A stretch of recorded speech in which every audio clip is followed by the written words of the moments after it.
Төрийн хошоо шагналд түүх эрдэмтэн Шагдар Жавын нацаг доржийн зохиол, урлагийн гавьяа зүтгэлтэн кино найруулагч Бэгзийн Балчин намгаа найруулсан Мантухай цэцэн хатан кино нь 1988 онд үзэгчний хүртэл болсон ба Хөдөлмөрийн Баатар төрийн шагналт жүжигчин Намсрайн Сувд болон Монголын кино урлагийн нөлөө бүхий нэр жүжигчид тоглосон бөгөөд киноны маань алдар төгжмийг төрийн хошоо шагналт хөгжмийн зохиолч Нацгийн Жанцан Норов найруулжээ.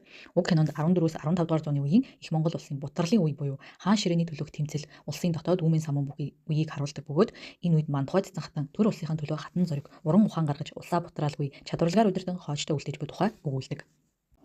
Кино маань 15 дугаар зууны үед Монголын төрийг барьж буй Мандуул хаан удам залгах нугуун өр буюу хүүх хайрлаач хэмээн бөө мөргөл үлдэж байгаагаар эхэлдэг. Түүний хатан юнган хүүхэд төрүүлдэггүй учраа баг хатан авах талаар бодол хийлж төрийн нэр талбад асан цорос байн охин болох Мантухайг хатнаа болгохоор хэл хөргүүлдэг. Хичнээн эсэргүүцвч нэмэргүй тул Мантухай хатны сэнтий залрахтаа хайрт хархүү өн бол вангийнхаа талаар бодно. Хааны удам тасрах надад ямар хамаа байсан юм хэмээн бодож хаанаас цэрвэн гуниглан суух Мантухайг төрийн ордны сайд Сатай аргадан түүний багаас тассан шивгчинг нь хаан илгээсэн болохыг хэлдэг ба түүнтэйгээ уулзахдаа өн болд вангийн байн авч явдаг тэр хоёрын анх танилцсан тоглохдоо дөрвөн морь буулган шүүрсэн шагааг нь Мантухайд явуулсныг үзээд сэтгэл нь баг чадхуй тайвширдаг. Хааны ордонд найр надам ихээхэн болох ба энэ хойгуур мэн улсад Монгол орны байдлыг хилэлцэж монголчуудыг нэгтгэхгүй хооронд нь тэмцэлдүүлж явах хэрэгтэй. Энэ нь манай эртнээс барьсан бодлого гэх ба Мандуул хааны итгэлийг олж авсан хорон санаат эсмэл тайжийн хаан болох атгаг санааг ашиглан мэн улс өөртөө урвуулж улмаар Монгол улсыг дагуул оруулах тухай ярилцсан сууцгаана. Монголын хааны ордонд ч мөн чуулган болох ба Хятад улс худалдаа хийхгүй боомтоо хааж үүний эсрэг хэрэгхээ хилэлцэн талдсан ч эхлээд дотоод асуудлаа шийдэхэд анхаарахад хүрдэг.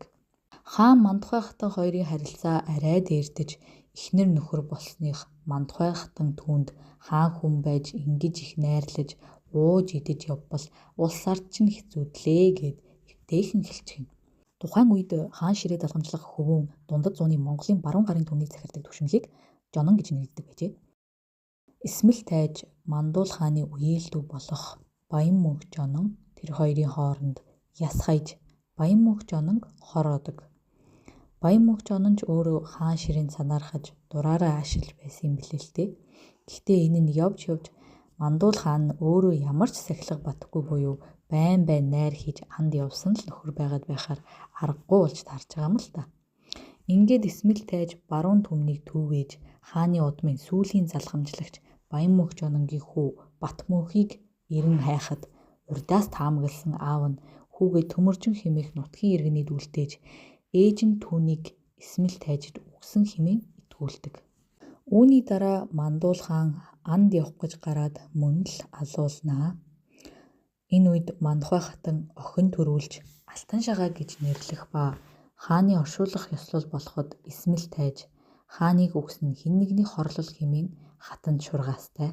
Энд одоо юм баг гадаад хүмүүс зогсож байгаа болоо гэсэн чинь дундад зууны үеийн Монголын эзэнт гүрний нөлөөлөл үлэмж том байсан болохоор Перс, Орос, Хятад, Төв Аз, Европын орнуудтай улс төр худалдаа цэргийн харилцаатай байсан бөгөөд хаан нас барахад олон улс орны хувь заяа нөлөөлөх үйл явдал учраас гадаадын орнуудын элч нар оролцож байгаа юм тийм билээ.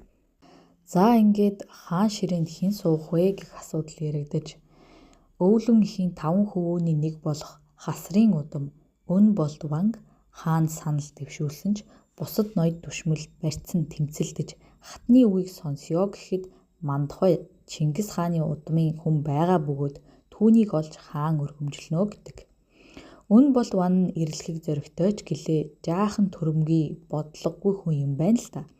Гэхдээ түүний хүчийг ашиглаж өөртөө урвуулснаар эсмэл тайж хүслээ гүйцэн Хятадтай хувилсны хэрэг гарах тул ингэж дэмжсэн юм байлээ л дээ.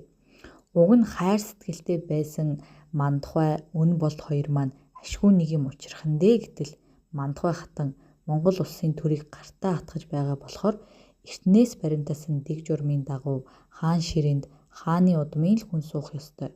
Эстэгвээс ширүүн тэмцэл болно гэд хайртай хүнээсээ нүүр буруулдаг. Гэтэл өн болд ван өнөөх залгамжлагч хүү Бат мөнхийг олзлон аваад явтал Мандухай хатан араас нь нэхэж очоод хүүг булан авч өн болдод ууралсан ч зүгээр өнгөрүүлнэ. Хүүг аваад ордондоо ирэхэд Мандухай хатны алтан шагаа охин Юнгэн хатанд хорлогдсон өгсөн байдаг. Нэрээ Юнгэн Исмэл тайж хоёр чинь ах トゥ хоёр юм лээ. Бүр нэг гэр бүлээрээ хорон санаатай. Үрээн алдаж төрийн их хэрэгээс болж зовж шаналсан Мандухай хатан арга мухардаж атсан шалгаанд орох үед түүний шивгчин энэ их төрийн хэрэг танд ямар хамаа байна гэхэд харин ч хамгийн их хамаатай.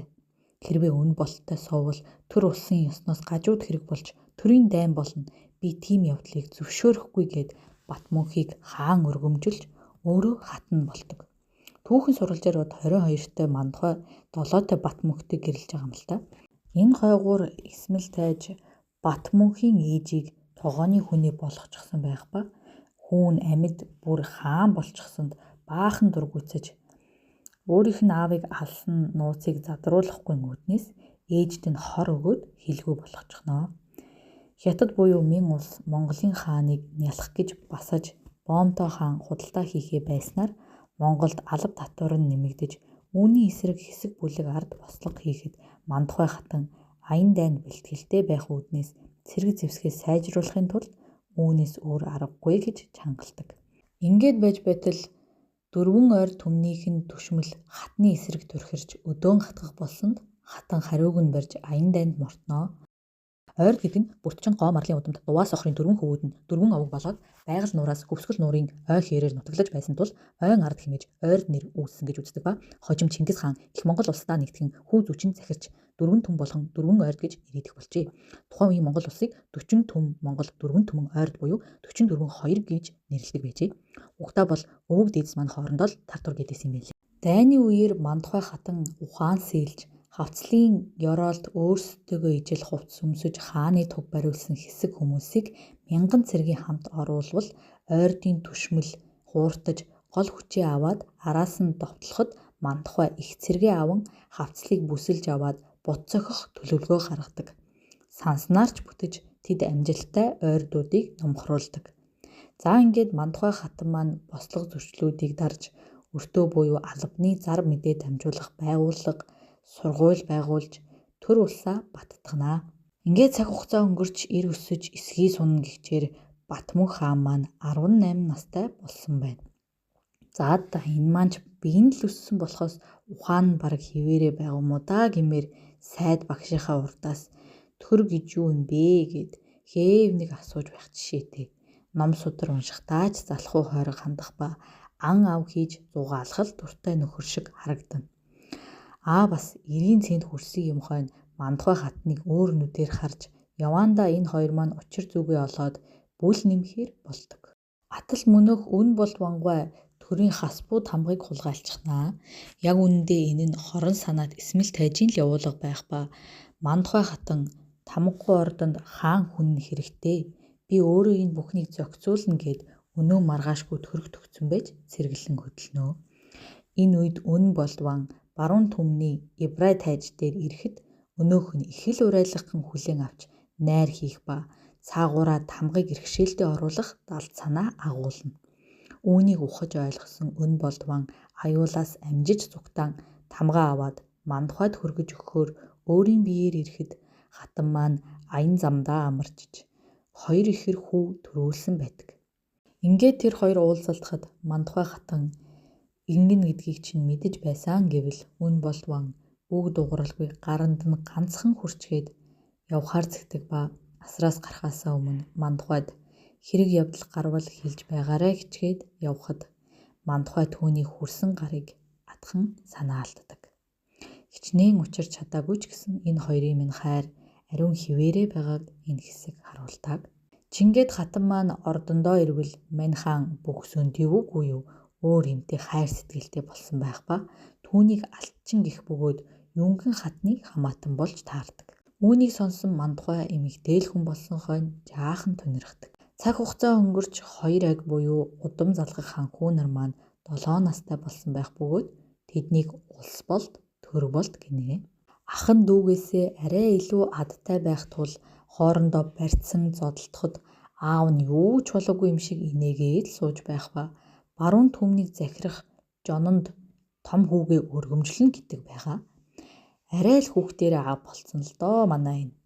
За ингээд Мандухай хатан улс болд хүүгээ төрийн хэрэгээр аян замд мордуулах бол энэ үеэр Батмунх хааны амраг алтчин хүү төрүүлсэн ч эндсэн байх бөгөөд ордны бөө хэлэхдээ 100 хүүхэд 100 ботхны амийг авч дагалдуулж оршуулах ёстой гэдгийг юу балаараад байгаа юм бэ энэ ч одоо.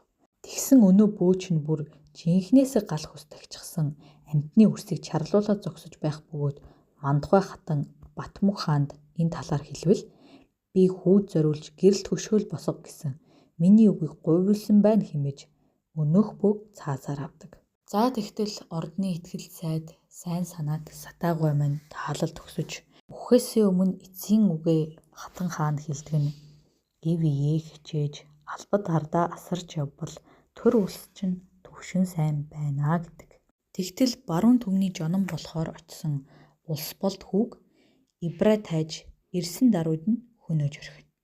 Үүнд хэлгэнсэн Батмунх хаан цэргээ аван Ибра тайжтай дайдахад өнөөх нь мэн улстай хуйлдсан байх ба тэдний цэрэг хар мянгуулаа ирж яваа харагдана. Мандухай хатны урьдаас бэлтгэсэн зэр зэвсэг цэргийн хүч хангалттай сайн байсны хүчинд Батмунх хаан ялалт байгуулдаг ба хааныг хамгаалан тэмцэж амиа золсон баатар эрийг магтсан ч хар зардаас гаралтай болохоор гэрэлт хөшөө босгож чадахгүй нэ гэдэг. Жирийн иргэний хүүхэд болохоор л хийсэн гавьяаг нь дурсах шаардлагагүй юм шиг байгаа юм. Энэ үед хүртэл ингэж ялгарлах гэж. Энэ хооронд Исмэл тайж олон жил хүлээсэн хүслээ гүйцээхээр ордонд үймэн дэгдэж орхиноо. Мандухай хатан үүний талаар мэдээд төр болт хүүгээ аюулгүй газарт хөргүүлж өн болт ванд хил дуулахыг тушаагаад өөрөө Исмэл тайжтай нёгийгээ үзэж нэхий дийлээ уралцсанаа.